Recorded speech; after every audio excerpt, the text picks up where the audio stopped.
Halo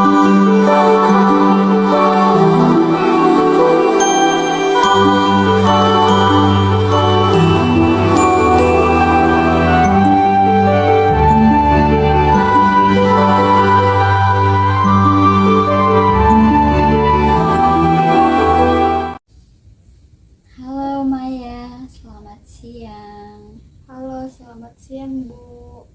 Baik, terima kasih ya sudah datang akhir ini. Akhir-akhir ini bagaimana kabarnya?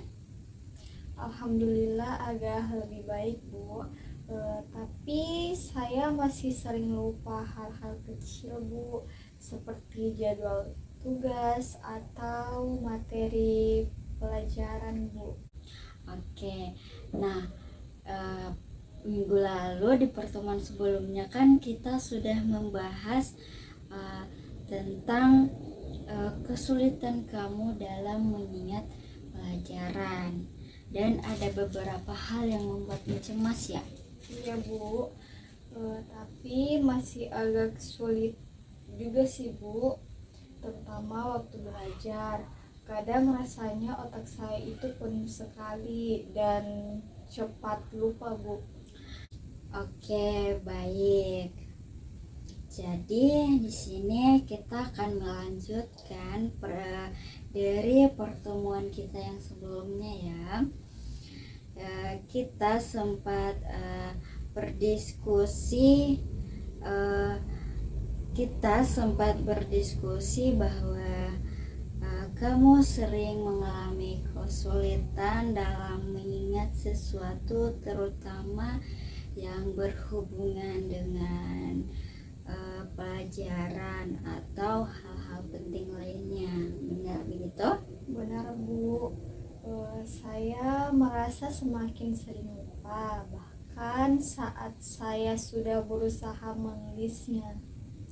Baik, jadi hari ini kita akan melakukan beberapa langkah intervensi yang bisa membantu kamu memahami alasannya dan mulai berlatih untuk memperbaiki kemampuan mengingat kamu.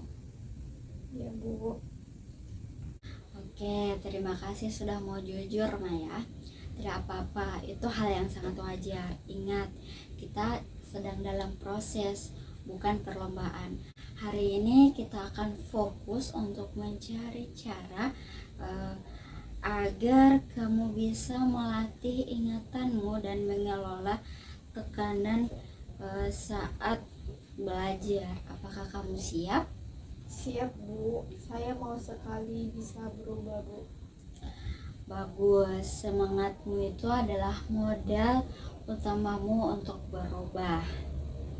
Nah, baik. Sebelum kita masuk ke latihan, saya ingin kamu tahu bagaimana sebenarnya ingatan itu bekerja. Nah, kita punya 3 tahap ingatan. Yang pertama ada menerima informasi, menyimpan, dan mengambil kembali. Nah, kalau salah satu tahap terganggu, misalnya kamu terlalu capek atau banyak pikiran, maka otak akan kesulitan memproses informasi dengan baik. Kadang juga karena kamu belajar tanpa strategi yang sesuai dengan gaya belajarmu. Nah, ada orang yang lebih mudah belajar dengan mengingat lewat gambar. Ada juga yang lewat suara dan yang lewat praktik langsung. Kamu merasa lebih cocok belajar dengan cara seperti apa? Mungkin saya lebih mudah ingat kalau ada warna atau pakai gambar Bu. Oke, nah berarti kamu tipe yang visual ya. Nanti kita akan latih cara belajar yang sesuai dengan kamu. Selain itu, kesulitan mengingat bisa juga karena kurang tidur, tidak sarapan, atau stres akademik. Jadi bukan karena kamu tidak mampu, tapi karena kondisi dan cara belajarmu itu perlu diperbaiki saja. Saya baru tahu ternyata ada banyak faktornya ya Bu. Saya kira saya memang yang pelupa saja. Tidak, kamu hanya perlu tahu cara belajar yang cocok saja untuk kamu. Nah, saya ingin memberi beberapa saran. Yang pertama, coba kamu mulai buat jadwal belajar yang realistis. Misalnya 30 menit belajar lalu istirahatnya itu 10 menit. Otakmu akan lebih segar jika seperti itu. Yang kedua, saat belajar hindari multitasking.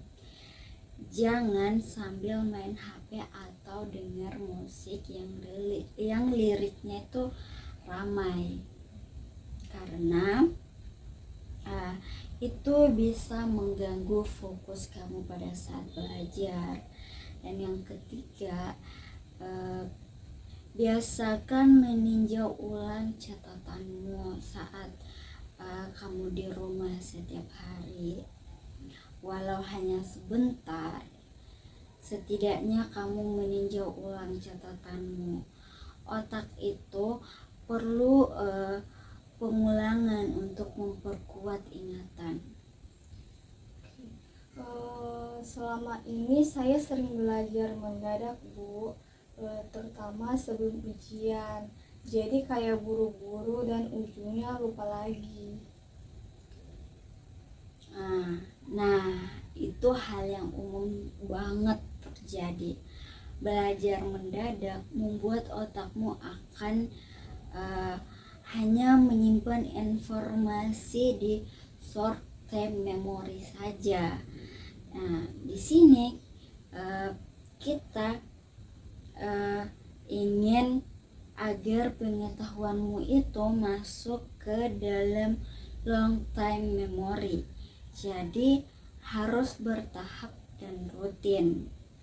Jadi saya harus ubah pola belajar ya Bu. Betul sekali. Kita akan mulai dari yang sederhana dulu. Tidak harus langsung sempurna.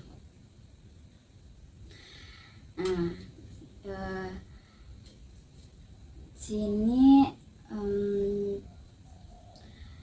saya mau cerita sedikit. Saya pernah berada di posisimu dulu. Saat kuliah saya juga sering panik waktu ujian karena merasa tidak mengingat materi. Tapi akhirnya saya menemukan cara yang cocok. Saya menulis ulang catatan dengan warna yang berbeda, lalu menempelkan kata-kata kunci di dinding kamar. Kadang saya juga bercerita seolah-olah sedang mengajar orang lain. Lama-lama saya jadi hafal tanpa paksaan. Wah, unik juga ya Bu. Saya belum pernah coba cara itu.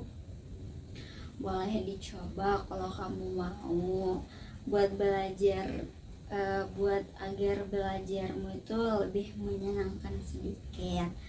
Ingat, ingatan lebih kuat saat kita menikmati prosesnya.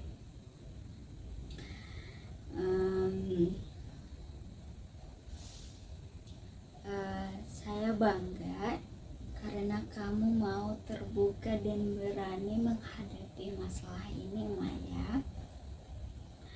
Tidak semua orang mau mengakui kesulitannya, tapi kamu melakukannya. Itu menunjukkan bahwa kamu punya keberanian dan tanggung jawab yang tinggi terhadap dirimu sendiri. Terima kasih Bu. Awalnya saya itu malu, tapi ternyata berbicara begini malah bikin saya lega. Nah, itu bagus banget. Lega adalah tanda kamu mulai menerima diri dan siap untuk tumbuh. Jadi, terus pertahankan sikap terbuka seperti ini ya. Ya Bu. Oke, sekarang mari kita rumuskan tujuan dari sesi kita hari ini. Menurutmu, apa yang ingin kamu capai setelah sesi ini selesai? Mungkin saya ingin bisa belajar dengan lebih fokus, bisa ingat pelajaran lebih lama, dan tidak gampang panik kalau tiba-tiba lupa Bu. Oke, baik. Jadi tujuan kita membantu kamu menemukan teknik belajar yang sesuai, kemudian mengurangi kecemasan saat belajar, dan yang terakhir melatih kebiasaan yang bisa memperkuat daya ingat kamu. Apakah kamu setuju? Saya setuju Bu. Oke, berarti kita sepakat ya. Kita akan bekerja sama untuk mencapai itu secara bertahap. Ya Bu. Nah, Maya, kamu pernah cerita kalau sering ikut ajakan teman meskipun kamu lagi mau belajar. Itu bisa memengaruhi jadwal dan konsentrasi ya? Iya Bu, saya sering tidak enak menolaknya Bu, takut dikira sombong. Oke, nah kita akan coba latihan komunikasi asertif. Bayangkan temanmu bilang, "Mai, ayo kita nongkrong sebentar." Coba kamu jawab dengan cara sopan tetapi mempertahankan niatmu untuk belajar. Makasih ya sudah ajak, tapi malam ini saya mau belajar dulu. Nanti kalau sudah selesai saya menyusul ya. Nah, bagus sekali seperti itu. Jawaban yang asertif, sopan, jujur, tapi tegas. Nah, dengan latihan seperti ini, kamu bisa menjaga fokus tanpa menyinggung orang lain. Saya kadang takut kehilangan teman Bu, kalau sering menolak. Saya paham banget sama perasaanmu yang seperti itu. Tapi justru teman yang baik akan menghargai keputusanmu. Jadi kamu jangan takut. Ingat, menjaga diri sendiri juga bentuk untuk menghormati mereka. Baik Bu. Nah, sekarang mari kita lakukan latihan singkat. Tutup matamu sejenak dan bayangkan kamu berada di tempat yang membuatmu tenang. Bisa di pantai, di taman, di rumah, di mana saja. Saya membayangkan di rumah nenek saya Bu, udara sejuk, banyak pepohonan. Saya duduk sambil minum teh, tidak memikirkan apa-apa. Oke, buka mata kamu.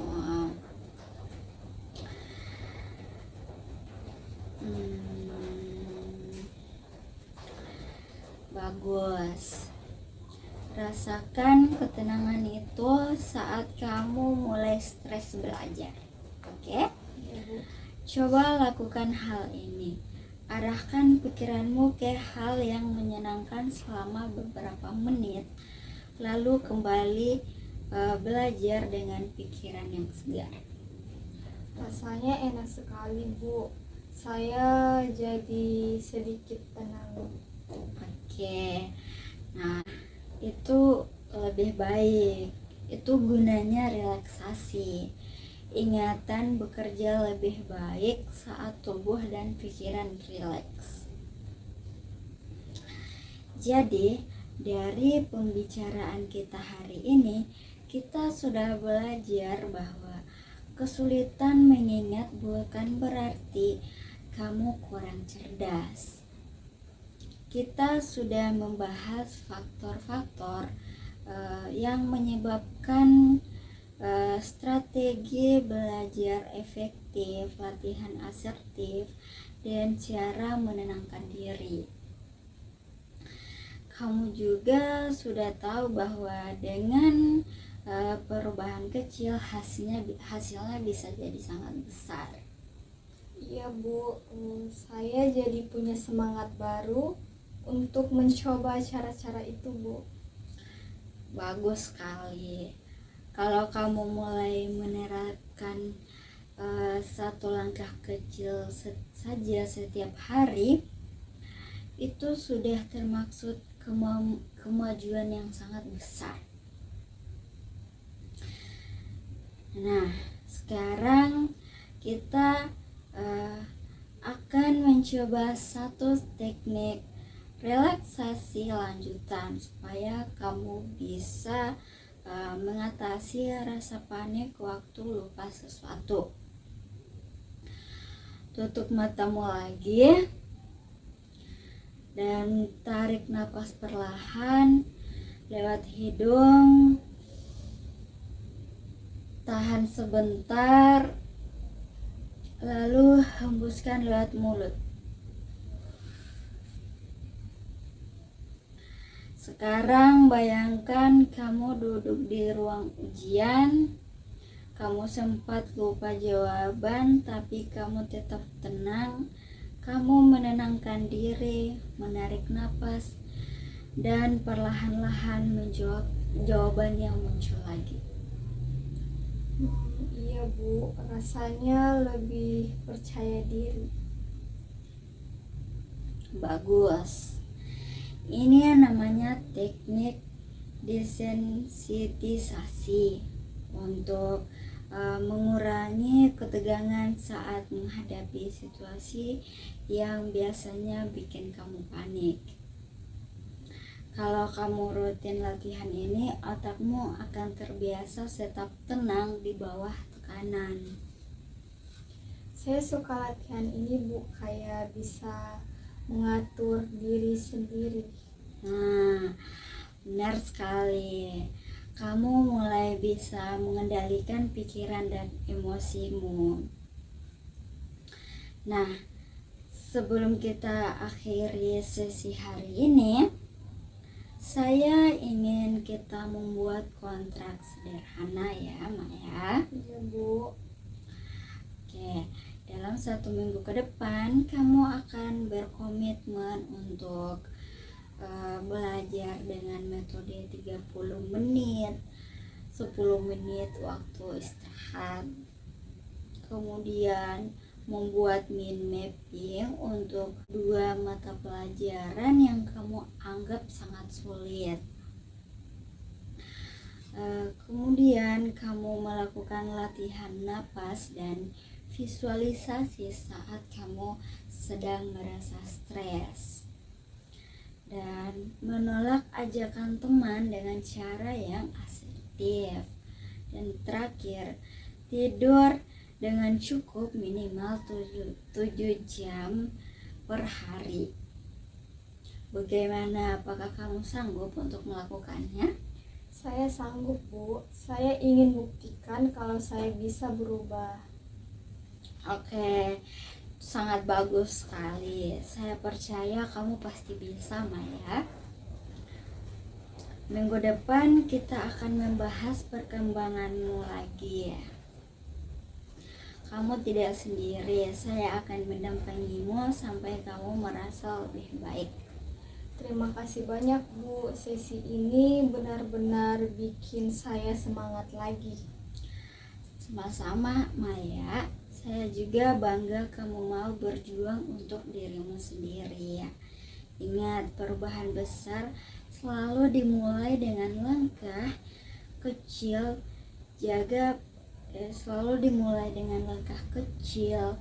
Jaga pola tidurmu, terus semangat, dan jangan lupa untuk beristirahat.